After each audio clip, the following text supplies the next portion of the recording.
بار بار کر رہے ہیں، گناہ کے بعد شرمندہ ہوتے ہیں لیکن پھر بھی وہ گناہ ہو جاتے ہیں، اس کا سولوشن کیا، اس کا طریقہ کیا؟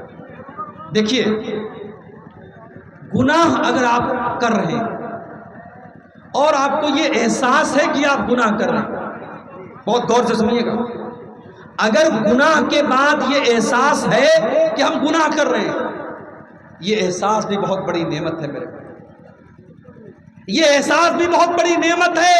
اگر گناہ کے بعد انسان کو شرمندگی ہو رہی ہے کہ میں گناہ کر رہا ہوں، یہ بہت بڑی نعمت ہے۔ اس کا مطلب کہ انسان ابھی صحیح راستے پر ہے، ابھی ٹریک پر ہے، ابھی واپس آ سکتا ہے۔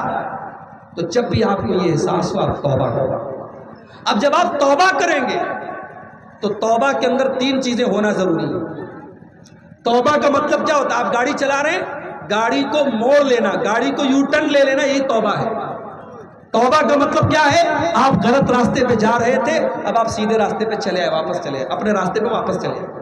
تو توبہ کے اندر 3 شرطیں۔ پہلی شرط، انسان کو اپنے غلط کام پر شرم آئے، شرمندگی ہو۔ دوسری شرط، اس گناہ کو فوراً چھوڑ دے۔ اور تیسری شرط، آئندہ اس گناہ کو پکا نہ کرنے کا پکا ارادہ کرے۔ آپ کمٹمنٹ کیجئے اللہ تعالیٰ سے۔ جب آپ توبہ کیجئے نا تو کمٹمنٹ کیجئے۔ ایسے ہمارے بہت سارے نوجوان لڑکے ہوتے ہیں، وہ ماسٹربیشن کرتے ہیں، اپنے ہاتھوں سے زنا کرتے ہیں، اپنے ہاتھوں سے زنا کرتے ہیں، اور ایک بڑی تعداد میں ہمارے نوجوان لڑکے اس گندگی میں مبتلا ہیں۔ اور ڈاکٹروں کی بات تو میں نہیں جانتا، لیکن حکیموں کا کہنا ہے کہ یہ نوجوان لڑکوں کی شادی شدہ زندگی کے لیے بھی یہ چیز بڑی خطرناک ہے۔ جو لڑکے اس بیماری میں مبتلا ہوتے ہیں، آگے جب شادی ہوتی ہے ان کی شادی شدہ زندگی برباد ہو جاتی ہے۔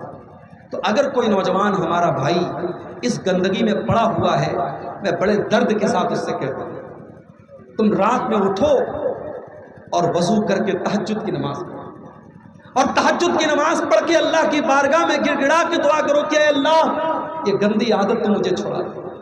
اور اگر یہ گندی عادت آپ کو موبائل کی وجہ سے ہو رہی ہے، آپ قسم کھا لیجئے کہ میں رات میں عشاء کے بعد موبائل نہیں چلاؤں گا۔ آپ قسم کھا لیجئے کہ میں رات میں انٹرنیٹ استعمال نہیں کروں گا۔ جب تک آپ ایسا کوئی کمٹمنٹ نہیں کریں گے، آپ برائی پر کنٹرول نہیں پا سکتے۔ شیطان ہماری خون کی رگوں کے ساتھ دوڑ رہا ہے، شیطان ہم سب کے ساتھ لگا ہوا ہے میرے بھائیوں، اس لیے ہمیں اپنے آپ کو مضبوط کرنا پڑے گا۔ ایک سوال یہ آیا ہے کہ ممبر جو ہے وہ پتھر کا ہونا چاہیے یا لکڑی کا؟ جیسے بہت ساری مسجدوں میں پتھر کا ممبر ہے، جیسے جامعہ سلفیہ اور جامعہ امام ابن تیمیہ میں، تو ممبر جو ہے وہ وہاں پہ پتھر کا بنا ہوا ہے۔ دیکھیے، اللہ کے رسول صلی اللہ علیہ وسلم کے زمانے میں پہلے جب آپ خطبہ دیتے تھے تو لکڑی کے تنے پر دیتے تھے، اور بعد میں ایک عورت نے اللہ کے نبی سے خواہش ظاہر کی کہ میں چاہتی ہوں کہ آپ اس لکڑی کے تنے کے بجائے ممبر پہ خطبہ دیں۔ اور اس نے، اس کا لڑکا جو بڑھئی کا کام کرتا تھا، کارپینٹر تھا، اپنے بیٹے سے کہہ کر کے اس نے خوبصورت لکڑی کا ممبر بنوایا۔ تو اللہ کے نبی کے دور میں لکڑی کا ممبر تھا، مگر اللہ کے نبی نے کوئی ایسی شرط نہیں لگائی تھی کہ لکڑی ہی کا ہو۔ بعد میں پتھر کا اور اسی طریقے سے اینٹ اور گارے کا بھی ممبر حرم میں، مسجد نبی میں اور مکے میں استعمال ہوا، اور آج بھی دنیا میں ہو رہا ہے۔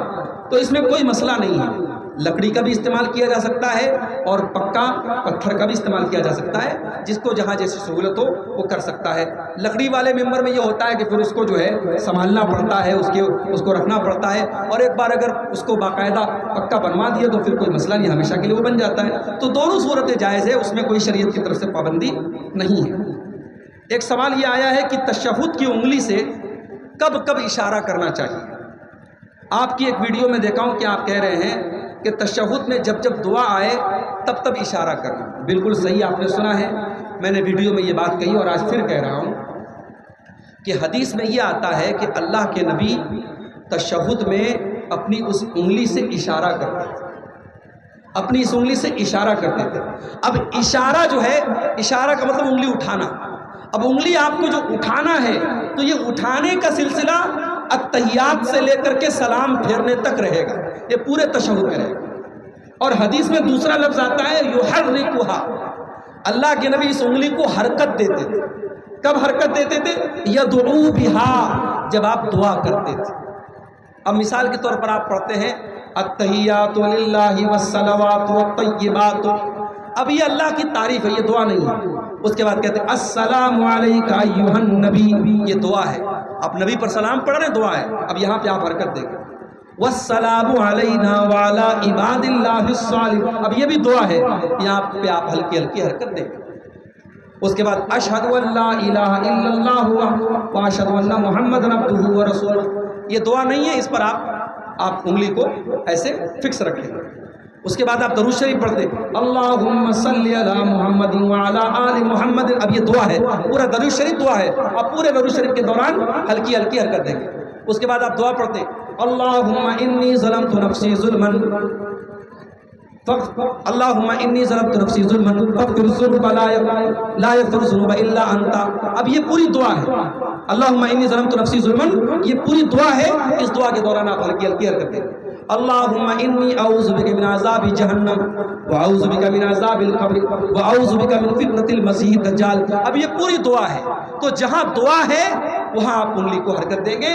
حدیث کی روشنی میں یہی صحیح معلوم ہوتا ہے، اور شیخ ابن عثیمین وغیرہ کا یہی فتویٰ ہے، لیکن یہ کوئی پابندی نہیں ہے، کوئی شرط نہیں ہے۔ اب کوئی عام آدمی ہے، اتنا پڑھا لکھا نہیں ہے، تو تھوڑا تھوڑا حرکت دیتا رہے، اور جو سمجھدار ہے اور اس کو سمجھ میں آ رہا ہے کہ یہاں پہ دعا ہے یہاں پہ دعا نہیں ہے، تو جہاں پہ دعا ہے وہاں پہ حرکت دے، یہ ایسا کوئی مسئلہ نہیں ہے جس کو لے کر کے بہت پریشان ہوا جائے۔ تو بہرحال ہمارا آج کا جو موضوع تھا گناہوں، ایسے گناہ جو نیکیوں کو برباد کر دیتے ہیں، ہم نے ایسے گناہوں کو دیکھا ہے، ہم نے اس پر پوری تقریر سنی ہے، ہم اللہ سے دعا کرتے رب العالمین تو ہمیں ان گناہوں سے بچنے کی توفیق عطا فرما۔